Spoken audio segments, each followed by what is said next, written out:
여러분은 오늘날 이 시대를 어떻게 평가하고 계십니까? 시대를 잘 해석하고 바라보는 것이 참 중요하겠지요. 평안하십니까? 샬롬이라고 묻는 것이 참 어색할 정도로 어려운 시대를 살아가고 있습니다.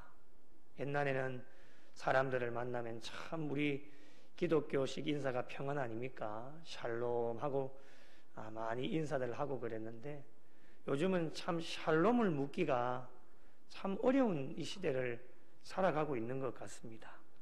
육적으로나 영적으로나 참으로 힘든 시기를 살아가고 있다라고 하는 것을 그 누구도 부인하지 못할 것입니다. 고난의 연속이라고 해도 과언이 아닐 것이죠. 사람들의 얼굴에 마스크를 착용해서 잘 보이지는 않지만은 웃음이 사라진 지가 굉장히 오래되어졌고 인내하면서 나아가 보지만 한계에 부딪혀서 이제는 더 이상 내려갈 곳도 없는 바닥까지 떨어져서 이제 언제 다시금 올라가야 될지 한치 앞도 내다볼 수 없는 정말 하루하루를 정말 힘겹게 버티면서 살아가고 있는 백성들의 모습을 바라보게 되어집니다. 육적으로는 코로나19뿐만 아니라 경제적인 어려움도 있고 또 사람들을 잘 만나지 못하다 보니까 사람들과의 관계도 점점 끊어지게 되어지고 이제는 사람 만나는 것이 참 어려운 시대에 관계가 끊어지다 보니까 서먹서먹해지고 정말 왠지 사람을 만나면 더 삭막해질 수 있는 이런 분위기까지 우리에게 있게 되어지니까 참 사람 만나는 것이 무섭다라고 하는 것을 많이 경험을 하게 되어집니다. 이제는 방역을 위한 거리두기가 아닌 이제 정말 시간이 오래되어지다 보니까 정말 사람들 간의 거리두기가 되어져 버리는 안타까운 일상이 우리가 지금 이 시대를 살아가고 있습니다. 우리가 즐거운 마음으로 신앙생활을 해야 되는 것은 맞기는 맞지만은 시간이 흐르면 흐를수록 계속 지쳐져 가고 또 우리의 신앙의 삶이 좀 위축되어지는 그런 신앙의 진보보다는 퇴보해버리는 신앙을 가지다 보니까 앞으로 어찌 달려가야 될지 근심도 많고 걱정도 많은 시대를 우리가 살아가게 되어집니다. 육은 또 그렇다 치더라도 우리의 영적인 신앙의 상태는 육은 좀 힘들고 어렵더라도 영적인 상태는 참 건강하고 좋아져야 되는데 영적으로 봐도 참 어려운 시기를 살아가고 있는 것 같습니다. 교회 가는 것이 이제는 두려워졌습니다. 사람 만나는 것이 두렵고 또 서로 불신하고 즐거운 마음으로 우리의 믿음과 신앙생활이 되어야 되는데 영적으로 참 우리의 신앙생활이 참 어려운 시기를 지나가고 있는 것 같아요.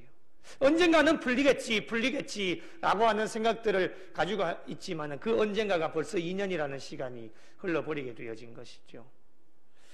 모든 것이 나의 믿음과 신앙이 부족한 것인데 지금 오늘날 이 시대를 보면 환경을 탓하고 다른 사람들 탓하고 그래서 원망과 불평만 계속 늘어놓게 되어지고 우리가 늘 성경에 가르쳐 주시듯이 감사함으로 받으면 버릴 것이 하나도 없다고 말씀 늘 해주시고 그것이 우리의 신앙의 삶이 되어져야 되는데 그걸 고백하면서도 짜증지수가 계속해서 올라가게만 되어지니까 우리의 마음에는 죄성만 가득 차게 되어지는 겁니다.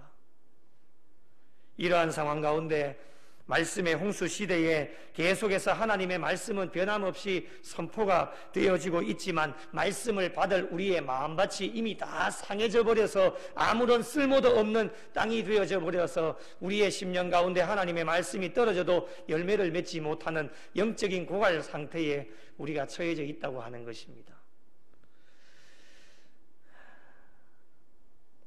양다리를 걸치고 살아가고 있는 신앙인들이 참 많아요. 말씀대로 순종하고 기도하는 것이 모르는 것이 아니거든요.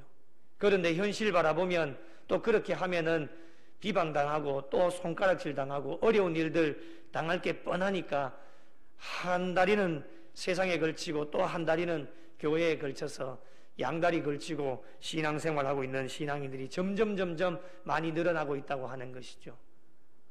신앙의 가장 중심적인 가치관이 흔들리고 있으니까 어디로 가야 될지 잘 모르는 거예요. 총체적인 난국이고 고난과 역경은 앞으로도 계속될 전망이기 때문에 신앙인으로 어떻게 해야 될지 우리는 하나님 앞에 늘 엎드릴 때마다 하나님 이제 우리 어떻게 하면 좋겠습니까? 라고 질문을 계속 던지고 있습니다. 그런 의미에서 오늘 본문의 내용을 보시면 오늘 이 시대와 비슷한 상황을 맞이하고 있음을 알게 되어집니다. 오늘 본문의 저자는 성경 표제에 보시면 에스라인 헤만입니다. 고라 자손들의 찬양대를 인도한 지휘자였습니다. 오늘날로 말하면 찬양대의 지휘자, 그 역할을 감당했던 사람인데 성경 표제에 보시면은 좀 단어가 어렵지만 마할랏 르안롯 이란 단어가 나옵니다. 마할랏 르안롯, 마할랏 르안롯에 맞춘 노래다라고 성경은 표현한데, 여러분 성경 제일 밑에 각 주에 보시면 제 성경에는 4번이라고 쓰여져 있는데요, 4번 보면은 병의 노래라고 뜻을 해석을 하고 있습니다. 다른 뜻을 살펴보면 고통스러운 병, 병자를 위하여 연주할 것, 슬픔 중에 있는 자를 위하여 연주할 것, 이런 다양한 뜻을 가지고 있습니다. 다 종합을 해보면 굉장히 힘들고 어려운 상황 가운데 있다, 정말 비통하고 고통 가운데 있다라고 하는 것을 오늘 말씀 가운데 우리에게 권면을 해주고 있습니다. 그런 의미에서 시편 88편은 시편 전체 150편 가운데에 가장 슬프고 고통스러운 시로 불릴 만큼 말씀의 내용 한 구절 한 구절을 보시면 정말 한 영혼의 공고함과 고통이 구구절절 잘 나타나는 것을 말씀을 통해서 우리에게 보게 되었습니다. 마치 오늘날 코로나19뿐만이 아니라 여러 가지 많은 극심한 고난과 고통 가운데 정말 처절하게 부르짖는 백성들의 모습을 연상케 하는 거의 비슷한 흡사한 상황들을 맞이하고 있음을 말씀을 통해 알게 되어집니다. 서두에도 분명하게 말씀을 드린 것처럼 오늘 우리가 살아가고 있는 이 시대는 그 어느 때보다도 정말 힘들고 어려운 시기를 지나가고 있다. 우리 신앙인들이 이러한 시기에 과연 어떻게 신앙생활을 해야 될 것인가? 이런 극심한 고통과 고난의 순간이 우리에게 찾아와 있을 때, 지금 현실 가운데 이미 찾아왔지 않습니까?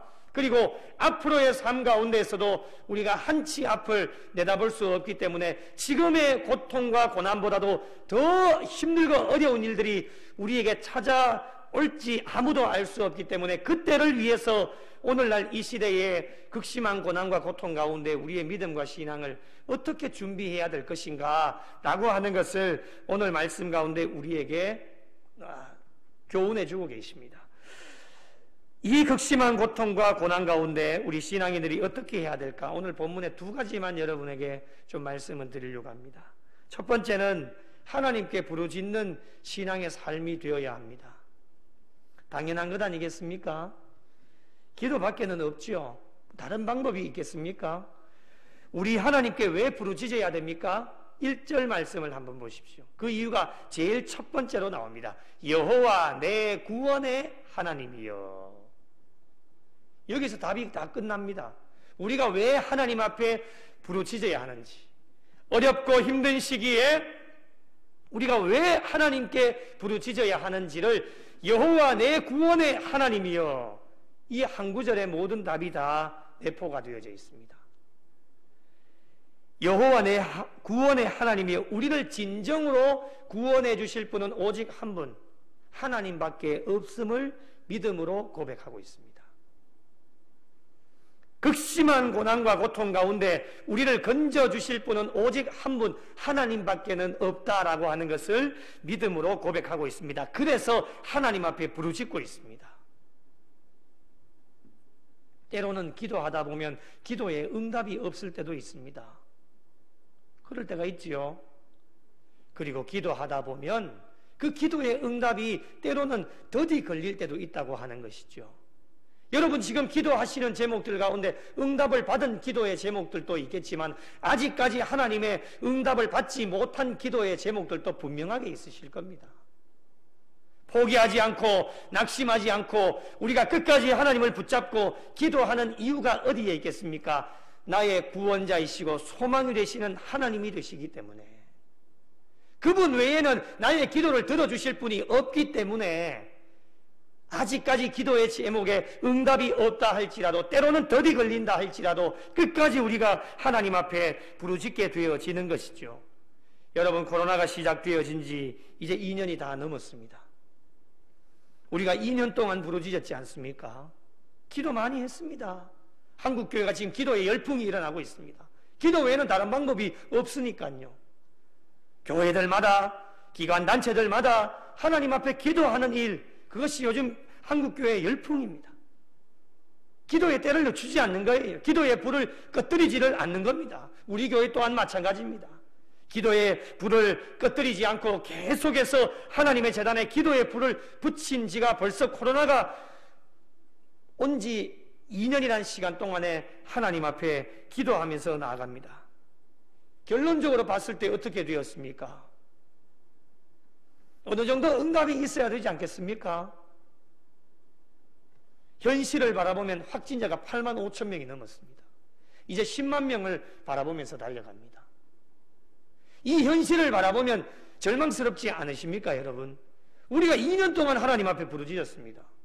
이 코로나를 잠잠하게 해달라고, 일상의 삶으로 돌아가게 해달라고, 내가 이것 때문에 극심한 고통과 고난 가운데 너무 힘들고 어렵다고, 경험해보지 않는 사람은 모른다라고, 지금도 고통과 고난 가운데, 씨름하며 고통 가운데 하나님 앞에 부르짖는 영혼들이 얼마나 많이 있는지 모릅니다.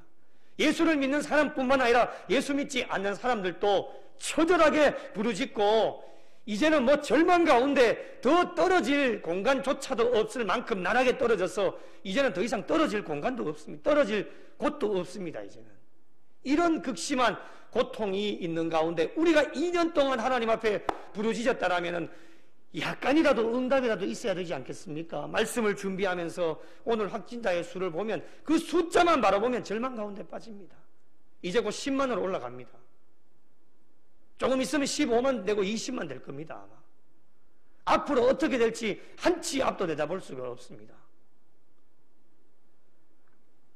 우리의 삶에 가장 가까이 와 있고 이제는 누가 확진될지 아무도 모르는 상황입니다.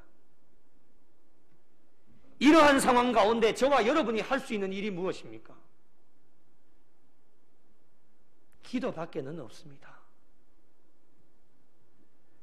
마치 시인이, 오늘 본문의 시인이 극심한 고난과 고통 가운데서 하나님께 부르짖었던 것처럼 우리 또한 하나님을 향해 부르짖을 수 있어야 됩니다.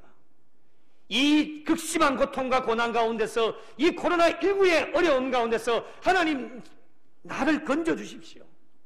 하나님 앞에 엎드리고 부르짖는 길 외에는 우리가 살 수 있는 방법이 없습니다. 우리가 왜 하나님께 부르짖어야 합니까? 사람들은 무엇인가 많은 것을 할 수 있다라고 생각을 합니다.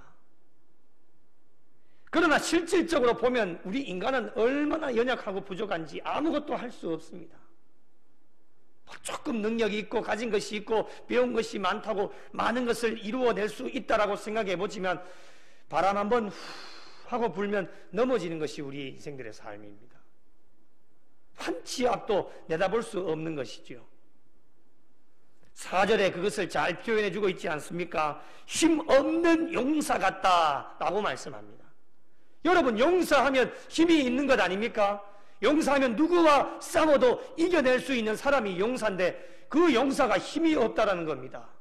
이것이 오늘날 우리의 모습을 그대로 표현해주고 계시는 말씀입니다. 아무런 쓸모도 없습니다. 무기력한 것이죠. 모든 적들 앞에서 강하게 모든 것을 싸워서 이겨낼 수 있어야 하는데 힘없는 용사와 같다고 하니까 그냥 아무런 힘도 쓰지 못하고 그냥 무기력하게 질 수밖에 없는 것이죠. 이것이 바로 인간들의 나약한 모습이라고 하는 것입니다. 5절 말씀해 보니 무덤에 누운 자 같으니 그리고 주의 손에서 끊어진 자라. 여러분, 하나님과 멀어진 인생에 무엇을 할 수 있단 말입니까? 아무리 발버둥을 쳐도 소용이 없음을 말씀하고 있습니다. 그러니 너희는 할 수 없으니 나에게 부르짖어라. 하나님 앞에 기도 외에는 다른 방법이 없습니다. 그러므로 우리가 사는 길은 하나님께 부르짖는 길 외에는 다른 것이 없어요. 우리 교회가 사는 길은 기도에 불 꺼지면 우리 교회는 죽습니다. 우리 가정이 사는 길은 기도에 불이 꺼지면 우리 가정은 죽어요. 자녀들 위해 기도 많이 하셔야 됩니다. 자녀 손들을 위해 기도 많이 하셔야 돼요. 여러분의 기도에 불이 꺼지면 우리 자녀 손들이 어찌 될지 아무것도 알 수 없어요. 하나님 앞에 부르짖는 일 외에는 우리가 할 수 있는 것이 아무것도 없습니다. 물론 가진 것도 있고 배운 것도 있고 할 수 있는 능력이 많다 할지라도 그 모든 것은 다 주님 앞에 내려놓고 하나님 앞에 부르짖을 때는 모든 것 다 내려놓고 하나님만 의지하셔야 됩니다. 그것이 오늘날 우리의 신앙의 삶이 되어야 됩니다. 하나님도 이용하고 세상 것도 이용하면 세상과 하나님과 세상을 겸하여 섬길 수 없다고 말씀하셨기 때문에 분명히 한 가지를 선택해서 우리는 하나님께 집중하고 의지하면서 나가야 살 길을 우리에게 열어주시는 겁니다. 잠시 동안에는 세상 것이 잘 되어지고 평안하게 보이고 해결이 되어지는 것 같지만 근본적인 것은 절대로 해결이 되어질 수가 없습니다. 이 근본을 해결하실 수 있는 분, 코로나19의 근본을 해결하실 수 있는 분은 오직 한 분 하나님밖에는 없다고 하는 것입니다. 그래서 하나님 앞에 엎드리고 기도하게 되어지는 것입니다. 사랑하는 성도 여러분, 지금의 극심한 고난과 고통 가운데 그리고 앞으로 찾아올 이것보다도 훨씬 더 어려운 고난과 고통의 순간이 우리에게 찾아온다 할지라도 여러분 세상 것 절대로 의지하지 마시고 당황하거나 좌절하거나 낙심하지 마시고 끝까지 하나님의 줄을 붙잡고 우리를 구원해 주실 하나님의 능력을 의지하면서 하나님 앞에 엎드려 하나님께 부르짖어서 하나님의 능력과 하나님의 은혜를 체험하실 수 있는 우리 구미영락교회에 속한 모든 성도들이 되시기를 예수님의 이름으로 축복합니다. 두 번째로 극심한 고난과 고통 가운데 우리 신앙이들이 어떻게 해야 할까? 나의 두 손을 하나님께 높이 들 수 있어야 됩니다. 자, 여러분 손을 한번 들어보실까요? 두 손을 한번 들어보십시오. 네. 자, 손을 내리십시오. 우리가 손을 하나님 앞에 높이 들어야 됩니다. 이게 우리가 사는 길이에요. 이 극심한 고난과 고통 가운데 우리가 할 수 있는 일은 무엇이냐? 9절 중반절에 보시면 매일 주를 부르며 주를 향하여 나의 두 손을 들었다라고 고백합니다. 시인은 극심한 고난과 고통 속에서 하나님께 부르짖었지만 오히려 더 곤란한 일을 당하게 되어집니다. 오늘날 이 현실과 똑같은 상황 아닙니까? 2년 동안 우리가 하나님 앞에 부르짖었습니다. 그럼 어느 정도 좋아져야 될 것 아닙니까? 지금은 더 심해졌습니다. 이걸 어떻게 해석해야 되겠습니까? 우리의 머리로는 해석이 안 됩니다. 도무지 하나님의 선하신 뜻, 하나님의 계획하심은 어디에 있을까? 우리는 그것을 알지 못해서 답답해할 뿐인 것이죠. 분명 하나님의 선하신 뜻과 계획하심이 분명히 있습니다. 우리는 이것을 믿음으로 고백하는 자들입니다. 더 곤란을 당하게 되어졌어요. 9절 말씀 보실까요? 곤란으로 말미암아 내 눈이 쇠하였나이다 말씀을 합니다. 곤란으로 말미암아 내 눈이 쇠하였다. 여호와여 내가 매일 주를 부르며 주를 향하여 나의 두 손을 들었나이다. 하나님 앞에 부르짖었지만 응답도 없고 응답도 덜이 걸리고 더 곤란한 상황 가운데 있어서 이제는 두 눈이 쇠하여졌다라고 고백합니다. 이럴 때에 이 시인이 어떻게 고백을 하고 있습니까? 하나님 앞에 두 손을 높이 들었다고 고백을 합니다.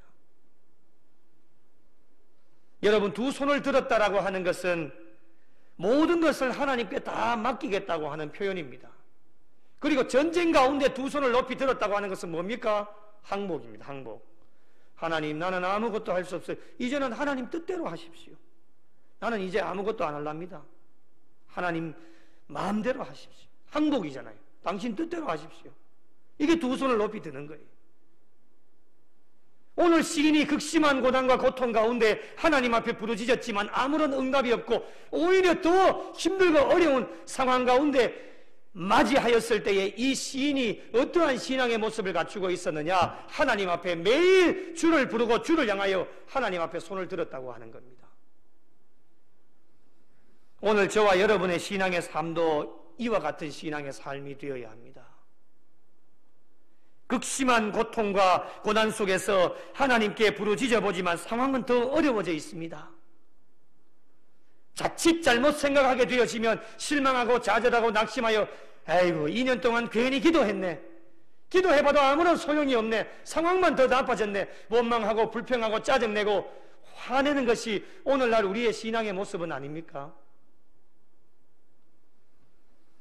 참된 성도라고 하는 것은 절망하거나 낙심하지 않고 2년이 아니라 20년 동안 하나님 앞에 부르짖어도 응답이 없고 아무런 말씀이 없으셔도 참된 성도라고 하는 것은 20년 동안 기도해도 응답이 없어도 다음날 매일 주를 부르고 주를 향하여 두 손을 높이 들 수 있는 사람이 참된 성도입니다. 이 신앙의 중심을 하나님께서 보고 계시기 때문에 언젠가는 하나님의 때가 되어질 때에 성도들의 기도가 다 모아지면 하나님께서는 그 기도를 통해서 이 땅을 회복시켜 주시고 놀라운 하나님의 은혜를 경험할 수 있게 되어지는 것입니다. 왜 아직까지도 구원의 때를 늦추고 계실까요? 그리고 왜 이 코로나19가 계속 창궐해서 계속 더 좋지 않은 상황 가운데로 가게 되어질까요? 우리가 하나님 앞에 기도하지 않기 때문에 그런 거예요. 한국의 교회가 얼마나 많습니까? 기도에 불이 꺼진 교회가 얼마나 많습니까? 잘하던 기도회도 다 없애버리고 기도하지 않습니다. 이제 살만 하니까요. 얼마나 살기 좋은 세상이 되어졌습니까? 손 하나 까딱하면 클릭하면 물건이 집에 도착하는 시대에 놓여져 있습니다. 이렇게 편안한 시대에 살아가니 하나님 앞에 기도하는 일은 이제 기도 안 합니다, 여러분. 기도 안 해도 잘 살 수 있거든요. 그러나 여러분 착각입니다. 잘 사는 게 아니에요. 육적으로 아무리 잘 살아봐요. 그게 무슨 소용이 있는가? 육적으로 잘 살아봐야 천국 갈 수 없어요. 우리가 영적으로 살고 영적으로 회복되어져야 하나님 앞에 가고 천국 가는 것이지 육적으로 아무리 잘 먹고 잘 살아봐야 천국에 절대로 갈 수가 없어요.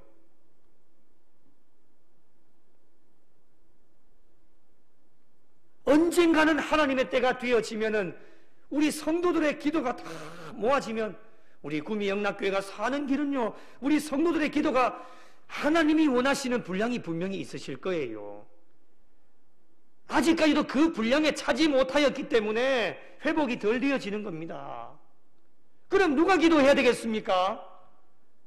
우리 교회 교인 한 분 한 분이 영유아 유치부에서부터 작년에 이르기까지 모든 분들의 기도가 그 시간이 얼마가 되었든지 간에 간절한 마음으로 하나님 앞에 기도하는 그 성도들의 모든 기도가 모여질 때에 하나님께서 정하신 그 기한이 찰 때에 하나님은 회복의 은혜를 우리에게 더하여 주시는 겁니다. 저는 이 코로나19도 마찬가지라고 생각해요. 한국교회가 기도의 열풍이 부는 건 난 너무 좋다고 생각해요. 없애버렸던 기도회를 다시 만들고 기도하면서 하나님 앞에 엎드려서 계속해서 기도하면서 그 기도의 재단을 쌓아가면서 하나님이 원하시는 분량까지 그 기도를 계속해서 채우고 있는 거예요. 그 기도가 찰 때에 하나님의 때가 되어질 때에 하나님께서는 이 땅을 회복하시고 코로나도 말끔하게 물러가게 하시고 하나님의 놀라운 은혜와 복을 우리가 체험하게 되어지는 은혜를 받아 누리게 되어집니다. 오늘 이 밤에 우리의 손을 높이 들고 하나님께 간절하게 메어 달려서 기도하면 하나님의 놀라운 은혜와 복이 우리 모든 성도들에게 임하게 되는 줄로 믿으시기 바랍니다. 말씀을 마무리하겠습니다. 오늘날 우리의 현실은 상상을 초월할 정도로 극심한 고난과 고통을 당하고 있습니다. 어떤 분과 전화를 통화하면서 신방을 하며 경험해보지 않는 사람은 목사님 절대로 모릅니다. 야, 그 이야기를 듣는데요, 진짜 눈물이 나더라고요. 얼마나 힘이 들고 어려우면 경험해보지 않는 사람은 모릅니다. 제가 아무런 말씀도 드리지를 못했어요. 전화를 끊고는 그분을 위해 제가 기도했거든요. 이야, 진짜 힘든가 보다. 정말 힘든가 보다. 예. 상상을 초월할 정도로 힘이 듭니다. 극심한 고난과 고통을 우리가 경험하고 있습니다. 경험해보지 않은 사람은 절대로 알 수가 없는 엄청난 어려움과 고난을 우리가 당하고 있는 것이죠. 육적으로도 당하고 있지만은 영적으로도 엄청난 고난과 고통을 우리가 당하고 있는데, 언제 끝날지 모르는 어려움 속에서 삶의 무게는 점점 무거워져 가고 있는 거예요. 이제는 더 지쳐서 무기력해져서 일어날 힘조차도, 여러분 이런 경험 해보셨습니까? 너무 지쳐서 기도할 힘조차도 없는 거 있죠. 기도가 안 나오는 거예요. 너무 힘들고 지쳐서 말이죠. 앞으로도 더 극심한 고난과 고통이 찾아올 텐데 알 수가 없는 상황 가운데 얼마나 답답한지 모릅니다. 이러한 때에 우리 신앙인들은 어떻게 해야 할지 오늘 말씀을 통해서 몇 가지를 살펴보았는데요. 늘 그랬듯이 우리는 우리의 구원자가 되시고 능력이 되시고 우리의 소망이 되시고 우리의 피난처가 되시는 하나님 앞에 우리는 적극적으로 모든 것을 다 내어놓고 부르짖었던 것처럼 앞으로 남은 여생도 하나님 앞에 부르짖는 일이 우리의 일상의 삶이 되어야 되고 기도가 우리의 습관이 되어져야 됩니다. 모든 것을 하나님 앞에 다 내려놓고 정말 하나님 앞에 매일 주를 부르고 주를 향하여서 내 손을 높이 들고 하나님, 이제는 하나님 뜻대로 하옵소서, 나는 아무것도 할 수 없습니다라고 하나님 앞에 나의 두 손을 높이 들고 나갈 수 있는 신앙의 삶이 되어줄 수 있어야 됩니다. 여러분, 앞으로도 어떠한 절망적인 상황이 우리에게 찾아올지 모릅니다. 그때를 잘 준비하고 대비하고 계셔야 돼요. 오늘 말씀에도 보면 3절 보실까요? 나의 생명이 수월에 가까워도. 4절 보실까요? 힘없는 용사 같아도. 5절에 죽은 자 중에 던져진 바 되어도. 6절에 주께서 나를 깊은 웅덩이와 어둡고 음침한 곳에 두셨어도. 7절에 주의 노가 나를 심히 누르시고 주의 모든 파도가 나를 괴롭게 하셔도. 8절에 내가 아는 자를 내게서 멀리 떠나게 하시고 그들에게 가증한 것이 되게 하셨고 나는 갇혀서 나갈 수 없게 되어도. 9절에 곤란으로 말미암아 내 눈이 쇠하여져도. 얼마나 어려운 절망의 상황이 우리에게 다가오는지 말씀을 통해 우리에게 권면해 주십니다. 현실적으로 조금 다를 수는 있지만 오늘날 이 시대 우리의 앞으로의 삶 가운데 이것보다도 훨씬 더 어려운 극심한 고난과 고통이 우리에게 찾아올 것을 하나님께서는 미리 앞장서 나가셔서 예비하고 계시는 수도 있다고 하는 거예요. 하나님의 은혜와 복만 준비하시는 것이 아닙니다. 잘 깨닫고 하나님 앞에 돌아오라고 때로는 징계하시고 심판하셔서 어려운 일들도 하나님 준비하셔서 주신 분도 여호와시요 그것을 가져가시는 분도 여호와이시기 때문에 하나님께서는 더 큰 어려움과 절망적인 상황을 우리 앞에 놓일 수도 있다고 하는 것, 여러분, 그럴 때에도 우리의 삶이 어떠해야 되겠습니까? 매일 주를 부르며 주를 향하여 나의 두 손을 높이 들고 하나님께 엎드려서 기도하는 신앙인들이 될 수 있어야 됩니다. 신앙의 꽃은, 신앙의 열매는 고난 속에서도 아름답게 피어나고 열매를 거두게 되어집니다. 사랑하는 성도 여러분, 그 어느 때보다도 어려운 시기를 지나가고 있는데 세상의 방법이 아닌 영적인 방법으로 지금까지도 잘 버티시고 인내하시면서 기도하며 달려오신 것처럼 앞으로도 하나님과 날마다 교통하고 동행하시면서 하나님께서 주시는 은혜를 끝까지 신뢰하고 나가셔서 어떠한 고통과 고난 가운데 처한다 할지라도 여러분의 남은 여생 신앙의 삶에 아름다운 흔적을 남기셔서 하나님께 더 영광 돌리고 하나님께서 우리의 기도를 들으시고 모든 어려움들을 순차적으로 해결해 주시는 하나님의 놀라운 은혜를 마음껏 받아 누리고 경험하셔서 하나님 앞에 기쁨이 되고 더 주님 앞에 달려나와 기도하여 하나님의 마음을 시원하게 해드릴 수 있는 우리 구미영락교회에 속한 모든 성도들이 되시기를 예수님의 이름으로 축원합니다.